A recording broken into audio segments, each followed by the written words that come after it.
Permainan ini dinamakan Ninja Geo sepada salah satu tajuk di dalam mata pelajaran Geografi tingkatan 1 topik 6 iaitu bentuk muka bumi yang terdapat di Malaysia.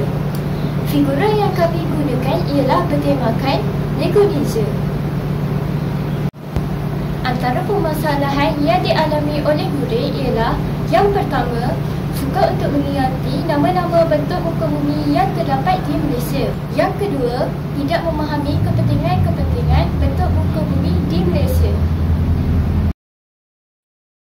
Antara objektif yang terdapat dalam inovasi ini ialah yang pertama, murid dapat menyatakan 4 jenis bentuk muka bumi di Malaysia. Yang kedua, murid dapat mengenal pasti bentuk muka bumi di Malaysia. Dan yang ketiga, murid dapat menghuraikan kepentingan bentuk muka bumi di Malaysia. Antara kelebihan inovasi ini ialah yang pertama, mempunyai kos bahan yang rendah. Yang kedua, tahan lasak dan mudah untuk digunakan. Dan yang ketiga, boleh digunakan untuk mata pelajaran yang lain. Bagi platform yang disambungkan dengan platform yang lain menggunakan kunai bertali, pemain perlu menggerakkan figura mereka untuk menyeberangi kunai tersebut. Jika figura jatuh ke platform yang mempunyai pisau dan syuriken, pemain akan kehilangan satu giliran untuk menjawab soalan. Bagi platform yang mempunyai gambar asap, figura pemain akan teleport ke kawasan yang mempunyai gambar ninja. Bagi platform yang berada di kawasan tanah tinggi, kad soalan tanah tinggi akan dibacakan. Bagi platform yang berada di kawasan tanah pamah, kad soalan tanah pamah akan dibacakan. Bagi platform yang berada di kawasan saliran, kad soalan saliran akan dibacakan. Bagi platform yang berada di kawasan pinggir laut, kad soalan pinggir laut akan dibacakan. Mari kita lihat kos bahan inovasi ini. Antara impak yang dapat kita lihat dalam inovasi ini ialah yang pertama, murid berasa lebih seronok untuk belajar di dalam kelas, dan yang kedua, dapat memudahkan murid memahami topik pembelajaran.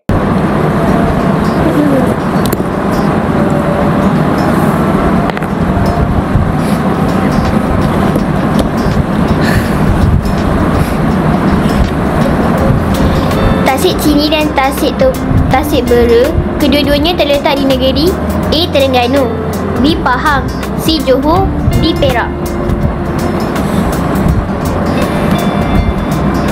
D. Salah, B.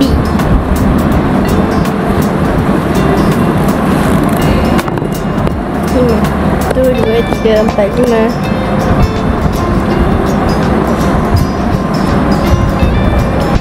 Sungai Rajang, lokasi tersebut terletak di negeri A. Sabah, B. Sarawak, C. Pahang, D. Kedah. C. Salah, B.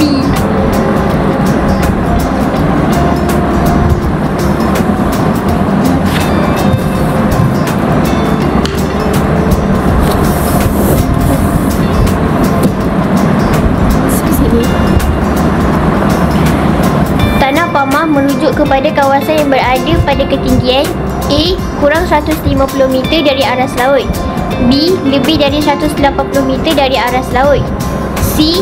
antara 180 hingga 500 meter dari aras laut, D. antara 500 hingga 1000 meter dari aras laut. A. Tunai RM100 oleh bank. Terima kasih.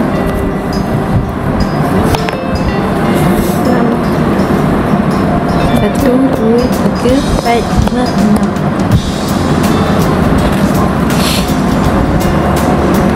Kawasan tanah tinggi sering menjadi pusat pelancongan kerana A. Kepadatan penduduk rendah. B. Kedudukan hampir dengan bandar utama. C. Keindahan landscape dan suhu nyaman. D. Kos lebih murah berbanding tanah pamah. C. Betul. Satu balangan percuma. 5. 1, 2, 3. 2 kat aku lah. 1, 2, 3, 4, 5.